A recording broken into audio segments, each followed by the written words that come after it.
mejor pago que yo podría recibir es que después de esta charla alguien me dijese, pues mira, a la semana siguiente resulta que fui con mi marido y estuvimos en el Museo del Greco en Toledo. Eso sería una buena recompensa, porque es verdad que es un personaje muy, muy, muy interesante. De hecho, ya que estamos en en la sede de una asociación de estudios espíritas, he querido empezar con algunos de estos detalles que vienen muy al caso. Por ejemplo, muchos de ustedes seguramente conozcan este cuadro del Martirio de San Mauricio, que se encuentra actualmente en el Escorial, y en el Martirio de San Mauricio hay dos figuritas, las vemos aquí, en la parte, ese detalle que veis a la izquierda es este trocito de aquí. Y si os fijáis, en mitad de toda esa multitud hay dos personajitos desnudos, uno aquí y otro le vemos aquí. Son dos personajitos que no solamente están desnudos, sino que encima están levitando, ascendiendo por esa especie de rayos de luz que les llevan hasta la gloria. ¿Por qué? Pues bueno, porque básicamente son espíritus. No me voy a meter porque para eso están los grandes intelectuales de esta casa, para hablar de los espíritus. Yo no me meto en este tema porque lo desconozco, pero lo que sí que es cierto es que el Greco pintó espíritus, y no es la única obra en la que aparecen varios espíritus. Aquí lo vemos con más detalle, ¿veis? Aquí hay uno y aquí estaba el otro. Y si pasamos a la siguiente imagen, vamos a ver si lo consigo. Uy, ¿qué me pasa? A ver, que quiero ir yo demasiado deprisa y me precipito. Bueno, en otro de los... ¿qué se me pasa? Vale. En este siguiente cuadro que va a aparecer a continuación, vais a ver que también aparece otro espíritu. Es el famosísimo cuadro del entierro del conde Orgaz, y justo aquí veis que hay un ángel entre el plano terrenal y el plano espiritual. Pues entre medias hay un ángel que en sus brazos sostiene una figura evanescente en el cual se le ve una pierna, la espalda y la cabeza, que no sería otra cosa que el alma del señor de Orgaz ascendiendo a los cielos.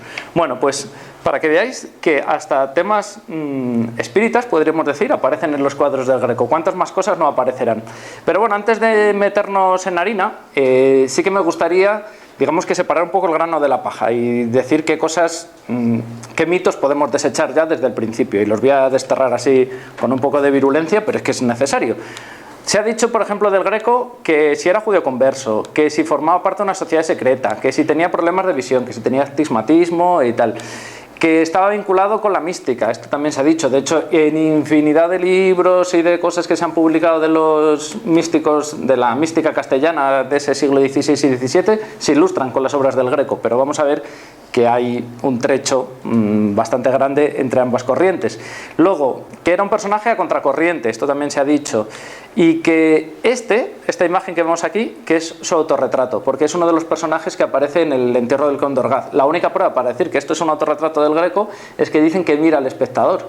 Pero bueno, de hecho, si tapásemos la imagen, nos daremos cuenta que ha hecho un personaje estrábico y que solo un ojo es el que mira al espectador. Así que, bueno, tampoco hay ninguna prueba más que confirme que esto es un autorretrato del Greco. Luego vamos a ver otros posibles autorretratos, pero este no parece muy probable.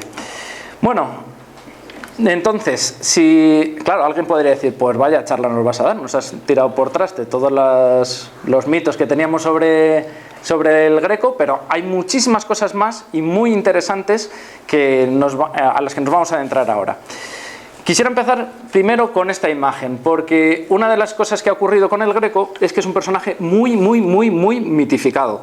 Durante un montón de siglos, el Greco en su época tuvo cierto éxito, pero luego cayó en el olvido. En el siglo XVIII, por poneros un caso, pocos tratadistas de arte hablaban del Greco, y no es hasta el siglo XIX cuando se recupera la figura del Greco, y se recupera con un montón de exageraciones. Y, por ejemplo, esa vinculación del Greco y la mística se debe en gran medida a Manuel Bartolomé Cosío, que es uno de estos historiadores del arte de principios del siglo XX. Es este libro en concreto, creo que es de 1908, si mal no recuerdo.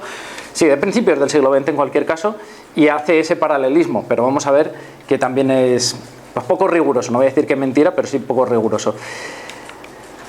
¿Qué sabemos del Greco realmente en su época? Bueno, pues ese mito que también se ha dicho, no, es que el Greco en su época no estaba valorado. Hombre, claro, ningún pintor está valorado en su época como lo está en el futuro, porque hay un montón de condicionantes artísticos que hacen que Picasso no vendiese sus cuadros al mismo precio que se venden ahora, evidentemente. Pero sí nos encontramos que, por ejemplo, el Greco tiene discípulos como Luis Tristán o como su propio hijo, Jorge Manuel, y que otros tratadistas de arte de esa época, como Francisco Pacheco, ya hablan del Greco, y hablan bien, y están diciendo cosas positivas de él. Por lo tanto, esas cosas que se han dicho a veces de que si había envidias de los pintores hacia el Greco y tal, pues bueno, no tiene mucho fundamento. Y ya os digo, estas son pruebas evidentes de que el Greco era conocidillo ya en su época, no consiguió el puesto de pintor del rey, pero de hecho ha habido grandes pintores de ese ámbito, de pintores cercanos al rey, que sus cuadros se han atribuido al Greco, para que veáis un poco el nivel artístico del que estamos hablando. Y dentro de todos estos mitos, luego hay cosas súper curiosas en todo esto, a pesar de que yo no lo considero riguroso, pero como investigación molan un montón, es lo que ocurre, por ejemplo, con el doctor Gregorio Marañón. El doctor Gregorio Marañón, todos le conocemos por su faceta clínica, digamos, pero también fue un gran historiador. Tiene unos libros de historia, el del Conde Duque de Olivares es una maravilla de libro, por ejemplo. Y él se volcó también en esta época indagando sobre los diagnósticos que se podrían hacer a través de los cuadros del Greco. Y sacó una teoría que no parece tener mucho sentido, pero es muy interesante. Yo os la cuento como cosa interesante. Lo que proponía Gregorio Marañón es que el Greco se había basado en los locos del Hospital del Nuncio para utilizarlos de modelos en sus cuadros, en sus apostolados fundamentalmente. Es decir, que cogía los locos de Toledo y los transformaba en los cuadros en locos. Para confirmar su teoría hizo esta investigación. Esta investigación consistía en lo siguiente: ir a distintos manicomios, con permiso, lógicamente esto se hizo en el siglo XX y tenían permiso de los propios enfermos, de los enfermos mentales, para que se les dejase crecer las barbas y el pelo, y pasados unos meses irles a hacer unas fotografías, bueno, con Pablo Rodríguez, con José María Lara, que es otro fotógrafo, y Pardo Brea, que es otro de los grandes artistas que acudieron con el doctor Marañón a hacer estas fotos, y ataviaban a los enfermos mentales con atuendos parecidos a las ropas de los cuadros del Greco, y este era el resultado, que conseguían gestualidades y rasgos fisionómicos parecidos a los de los cuadros del Greco. Entonces es en lo que se basó el doctor Marañón para decir que a través de los cuadros del Greco se podría hacer una especie de diagnóstico clínico de esas personas. Bueno, ya os digo que esto está un poco cogido con pinzas, pero bueno, como investigación fue súper chula, y es curiosísimo que de hecho las fotografías a nivel artístico son estupendas, claro.